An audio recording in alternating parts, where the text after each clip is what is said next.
Sometimes life throws stories at you that leave you standing there, stunned. At 67, with hands cracked by sun and soil, an aching back, and a heavy gaze, I thought nothing could surprise me anymore. I was wrong. My name's Ben. I'm a gardener. Well, on paper they call it landscape specialist, but in reality, I'm just a man who knows how to make peace with earth and time. Over my life, I've seen a lot: houses falling into ruin and then rising again, families arguing over fences and trees, kids growing up right before my eyes.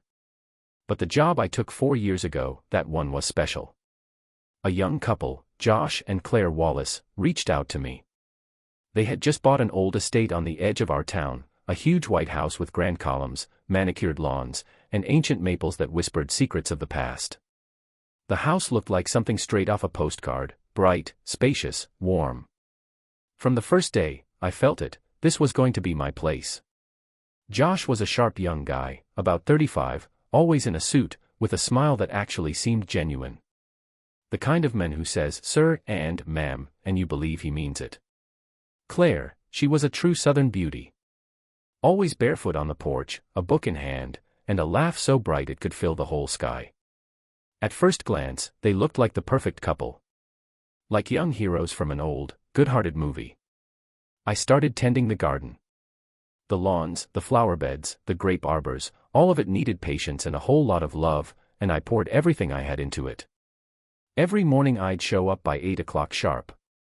Josh would leave for work in his silver Ford, coffee in hand, always giving me a quick, respectful nod. Claire stayed home, sometimes reading on the porch, sometimes walking through the garden, sometimes laughing into the phone. The world around them was quiet, calm, right. And you know, that feeling of rightness, it sinks deep into your bones. You start to believe in that picture, like it's something unshakable. Everything seemed perfect. Back then, I often thought, maybe life really does reward some folks with pure happiness. Maybe, for some people, things fall into place exactly the way they should. No betrayal, no fights, no broken hearts. Maybe. Or maybe not. One morning, something changed. I arrived, like always, a little before 8.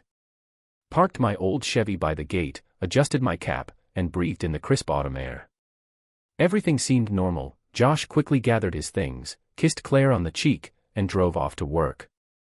I got to it, the lawn was still wet with dew, and the shovel felt cold in my hands.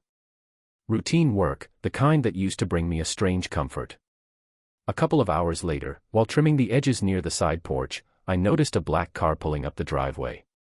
At first, I thought nothing of it. Sometimes delivery folks or landscapers would come around the estate. But when I looked up, something twisted in my gut. Out of the car stepped a man I didn't recognize. Not a mailman. Not a handyman. Dressed sharp, open-collared shirt, leather shoes. And the way he walked, too confident to be a stranger. He didn't ring the doorbell. He just pushed the door open and walked in like he owned the place. I stood there, shovel in hand, watching the door slowly close behind him. At first, I tried to tell myself, maybe he's a relative. A brother, a cousin, an old family friend. I wanted to believe that. But deep down, something shifted. The next day, it happened again. Josh left for work. An hour later, the same black car turned into the driveway. The same man. The same stride. This time, I caught Claire peeking out the window, her face lighting up with a wide smile before she stepped out to greet him. He pulled her into his arms, quickly, easily, like someone who didn't need permission. And once again, they disappeared into the house together. I tried to push it out of my mind. Who was I to meddle in someone else's life? I was the gardener. Not a detective. Not a judge. I bent over the rose bushes, pretending not to see anything. Stuck my hands deeper into the soil, as if the dirt could explain away the sick feeling in my gut. But that day, the work didn't flow. Over time, their meetings became more open. One afternoon, while trimming the hedge along the porch, I heard laughter. I turned and saw them sitting side by side at the wooden table, their knees almost touching. Wine glasses in hand, her hand resting on his shoulder, their looks leaving no room for doubt. Claire didn't seem nervous. She didn't look like a woman afraid of getting caught. No. She looked happy. And I stood there, under the old trees, feeling a heavy, slow sadness build inside me, not anger, exactly, but something deeper and grayer. I tried to find excuses. Maybe they had an open marriage. Maybe Josh knew. Maybe there was some explanation I wasn't seeing.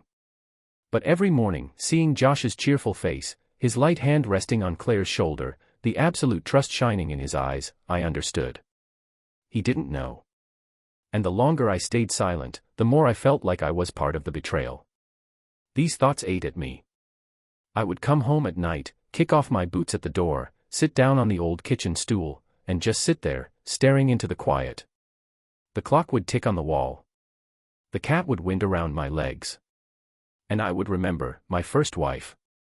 Back then, I felt it too. Suspected something. But I said nothing.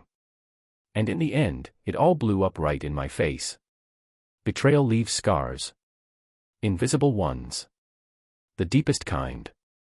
I knew what it was like to wake up every morning thinking, how could I have missed it?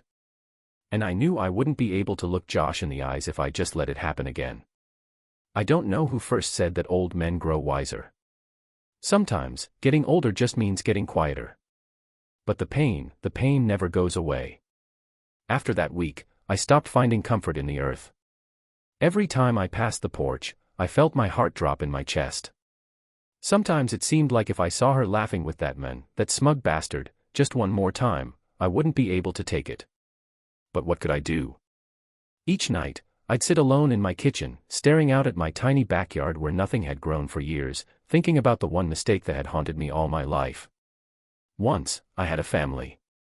A wife, Maggie, and a little boy, Tommy. Back then, I had my suspicions too. The strange perfume lingering on her coat. The phone calls that ended the second I walked into the room. And I stayed silent. Don't break the family, I told myself. Better to be blind than to be alone, I whispered inside. And in the end, I ended up alone. She left with another man. Took Tommy with her. I saw my boy only on Christmas, and not every year. And now, standing on someone else's perfectly trimmed lawn, all these years later, I was facing the same choice again. Stay silent. Or speak up. And if I spoke, how? Accuse her? Tell on her? Shatter their lives with one word? Or pretend I didn't see anything? It was a war inside me. On one side, my job. My reputation. The trust they had placed in me. On the other side, that stubborn voice of conscience, reminding me, silence is its own kind of betrayal. One afternoon, I was out back trimming the old acacia tree. The wind rustled the leaves. The day was clear, but inside me, a storm was raging. I didn't even notice when Josh walked up behind me. Ben. He called out. I jumped, startled. Everything all right? He asked with a soft smile. I nodded. What could I say? That his perfect little world was cracking behind his back. I just lowered my head and muttered, just remembering how beautiful this place looked 20 years ago. He laughed. With your help, Ben, it'll be just as beautiful again. And he walked off, whistling a tune, light-hearted as ever. And I stood there, clutching the pruning shears so tightly that my knuckles turned white. That's when it hit me. I couldn't tell him outright. I couldn't storm into his life, shouting, "You're being betrayed." It wasn't my way. But maybe I could make sure he saw it for himself. Opened his own eyes. Without my words. Without dirt. Without judgment. Quietly. Honestly. Like a gardener, I can't force a plant to grow. I can only create the conditions for it to reach for the sun on its own. I started waiting for the right moment. It had to be careful. No chaos. No drama. And then one day, while sweeping the path near the gazebo, Josh came up to me again. Ben, we're having some friends over for a barbecue this Saturday, he said. We want to keep it simple. Could you mow the whole lawn tomorrow, so it looks nice for the weekend? Of course, sir, I answered, keeping my voice steady. But inside me, everything was falling into place. If tomorrow, Friday, I was working out in the yard. If Josh left for work as usual. And if, as usual, the stranger showed up. I'd find a way. A way to bring Josh home. And then, let everything fall where it must. That night, I barely slept. I turned over plan after plan in my head. How could I call him back without making it suspicious? How could I make sure he came quickly? And then, somewhere between the ticking of the clock and the snoring of the old cat at my feet, an idea came to me. The lawn mower. That old, rusty, but loyal machine I'd patched up with my own 2 hands more times than I could count. I knew the oil was almost gone. I knew it would run dry on Friday. And I knew that would be the perfect moment to ask for his help. The next morning, I arrived at the estate early. The sun was just coming up. The air was fresh, sweet, full of hope. I walked through the garden, checked my tools, fired up the mower, and began cutting the grass. The plan was in motion. And somewhere deep inside, I prayed, let it work today. Let the truth come to light. Let this house I had grown to love no longer be stained with lies. The morning came crisp and clear, as if the weather itself was hinting that today would bring change. I'd been working on the lawn for about half an hour, cutting broad stripes along the driveway, when I heard the familiar roar of an engine. The black car. He was here. Everything was going according to plan. I caught a glimpse of him out of the corner of my eye, the man stepping out of the car without so much as a glance around, walking straight into the house through the side door. Claire met him with a smile, and at that moment, something inside me finally snapped. I turned off the mower, took off my gloves, and crouched down, pretending to fuss with the engine. But in truth, I was pulling my phone out of my pocket. My fingers trembled. I typed out a short, simple message, "Mr. Wallace, I've run out of oil for the mower. Could you please bring me a can so I can finish before evening? I'm without a car today." No hints. No extra words. I hit send. The reply came almost instantly. "Ben, of course. I'll stop by the store and bring it to you. I'll be there in about 30 minutes. I let out a long breath. Now all that was left was to wait. While the mower's engine cooled under the sun, I wandered the yard, stooping to fuss with bushes, fixing little things, anything to keep my hands busy. But inside there was a full-blown storm. I knew this was going to hurt. I knew I was about to shatter the peaceful picture I saw every day. And yet, the more I thought about it, the firmer my resolve became. Sometimes the truth is needed like a scalpel, sharp and cruel, but the only way to save something living. 30 minutes later, the silver Ford pulled into the driveway. I noticed right away, Josh was in a hurry. He jumped out of his truck, holding a small plastic canister. I straightened up and walked toward him. "Here's the oil, Ben," he said, handing me the can. "Everything okay?" "Yes, sir. Just wanted to make sure I finish everything by evening, like you asked." He smiled and clapped me on the shoulder. "Great job, as always. I'll go find my beautiful wife. Surprise her." And with that, he headed cheerfully toward the house. I stayed by the mower, pretending to examine the engine. But really, I was frozen in place. My heart was hammering somewhere up in my throat. I heard Josh open the door and call out, cheerfully, "Honey, I'm home." And then, silence. The kind of silence where even the birds seemed to stop singing. Minutes dragged by. I tried to focus on pouring oil into the mower, but my eyes kept flicking toward the house. 5 minutes passed. 10. 15. Finally, the side door cracked open. I saw the stranger, the same man from before, slipping out quietly. No glances back. No extra movements.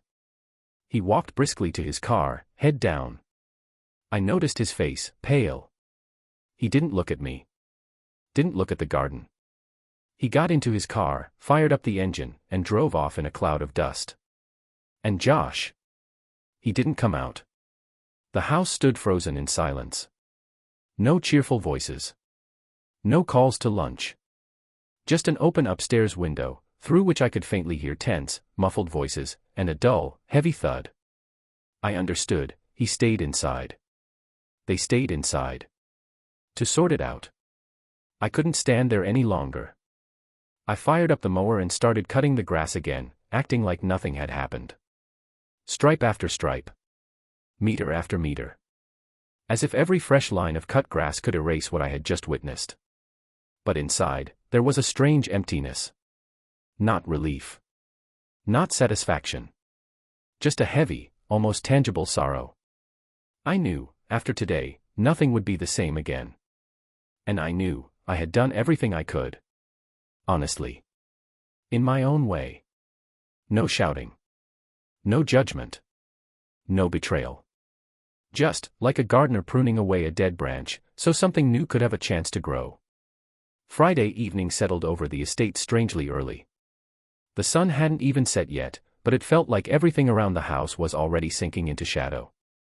The house stood there, silent, like it had been abandoned. No voices, no music, no smell of dinner cooking.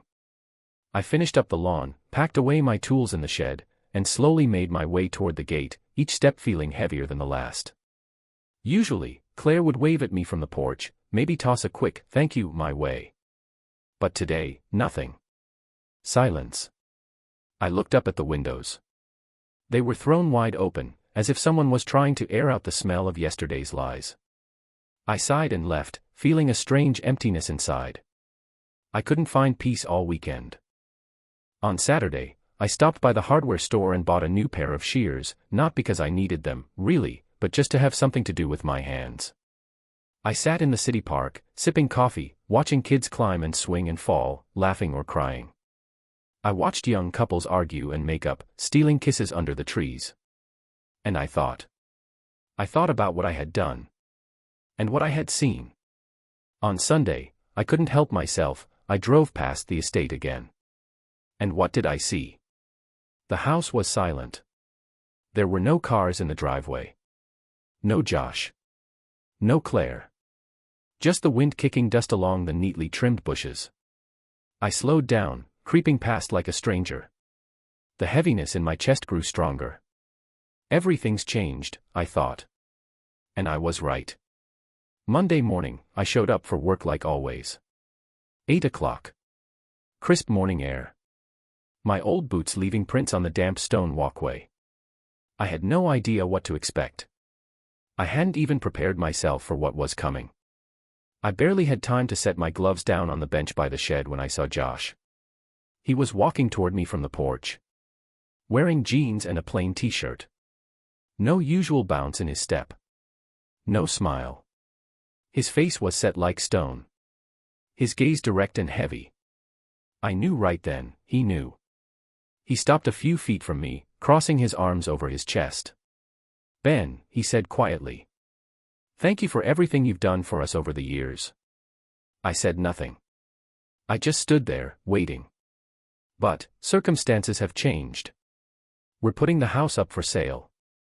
And, unfortunately, we won't be needing your services any longer. He spoke calmly. No anger. No blame. Just a deep weariness in his voice, the kind no amount of sleep or rain could ever wash away. I nodded. "I understand, sir," I said just as quietly. For a moment, there was only silence between us. Then he stepped forward and held out his hand. "You're an honest man, Ben. I'll remember that." I shook his hand. Firmly. The way men do when words would only get in the way. And in that moment, I realized, he never figured out my small part in what had happened. And maybe that was for the best. I gathered up my gloves, gave one last look around the yard. The freshly cut paths. The flower beds. The gazebo where laughter once rang out so easily. And, oddly enough, I felt relief. Yes, I had lost my job. But I had kept something far more important, my respect for myself. I hadn't let deceit take root here. I hadn't allowed lies to poison a place that had once been so full of life. As I drove past the estate for the last time, I slowed down. The flags on the porch fluttered in the wind. The mailbox stood empty. The curtains were drawn tight. Life was leaving this place. And yet, somewhere deep inside, I felt a quiet peace. Sometimes, to preserve something real, you have to find the courage to tear out what's rotten by the roots. And even if the garden stands empty for a while, even if it takes time for the grass to grow back, what matters most is that it grows on honest soil. It's been a few weeks now since I closed the gate behind me at that estate for the last time. Time's a strange thing. It flows in ways you can't predict, some days dragging out forever, others flashing by in the blink of an eye. I went back to my usual work. Picked up jobs at a few other properties, tending gardens for elderly couples out on the edge of town. Fixed tools in my garage. Sipped black coffee on my porch in the mornings, listening to the wind rattle the old sign above the mailbox. From the outside, nothing much had changed. But inside me, something was different. I found myself drifting back there, in my mind. To that house. To that day. And every time, I asked myself, did I do the right thing? Honestly, I don't know. Maybe if I'd stayed silent, Josh could have kept living in his happy illusion. Maybe they could have held onto it a little longer. But I remembered too well what it feels like, waking up one morning and realizing everything you believed in was a lie. And I couldn't wish that on anyone. Especially not someone like Josh. Being a gardener isn't just about digging in dirt. It's about knowing where something healthy grows, and where something rotten is starting to spread. It's about understanding that sometimes, to save the whole garden, you have to tear out a plant, even if it was the prettiest one there. They took the job from me. I had to leave. But I knew, I'd done the right thing. In my own way. In the honest way. Not long ago, I was walking through the farmer's market, just taking in the morning air, strolling past stalls of apples, corn, and pumpkins. And there he was. Josh. He stood by a stand, a bag of groceries in his hand. Dressed simply, jeans, a shirt. A calm look on his face. He saw me. Paused for just a moment. Then gave me a nod. That kind of nod only men give, the kind that says, I see you. And I respect you. We didn't walk over to each other. Didn't say a word. And in that silence, everything that needed to be said was said. I often wonder, maybe Josh will start a new life. Maybe he'll find someone who truly values him. Or maybe he'll just find peace within himself. Sometimes, new growth only comes after the storm. Sometimes you have to weather the worst before the seeds finally take root. As for me, I'm still out there in the dirt. Planting trees. Trimming roses. And with every new plant, with every fresh sprout, it feels like something inside me grows back too. Every morning, when I step out to work, I remind myself, honesty isn't about big speeches. It's about small choices. The kind no one ever sees. The kind that stick with you when you sit alone on your porch, cradling a cup of cooling coffee. Sometimes, I imagine, maybe someday, someone will sit under the shade of the trees I planted. Maybe they'll never know my name. And that's okay. What matters is that the garden grows. On honest soil. Without lies. Thank you for listening to my story. What would you have done in my place? Please let me know in the comments, I'd love to hear your thoughts.